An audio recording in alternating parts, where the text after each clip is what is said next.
Use VLOOKUP when you need to find things in a table or arrange by row.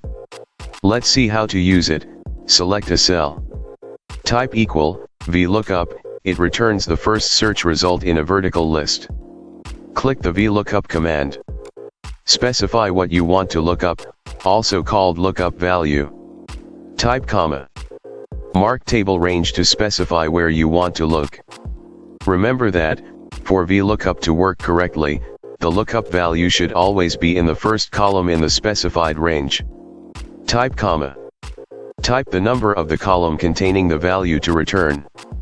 It is always counted from the extreme left of specified range. Type comma. Specify true if you want an approximate match or false if you want an exact match of the return value. Hit enter. The VLOOKUP function has successfully found the employee who has the ID number 208. The secret to VLOOKUP is to organize your data so that the value you look up is to the left of the return value you want to find.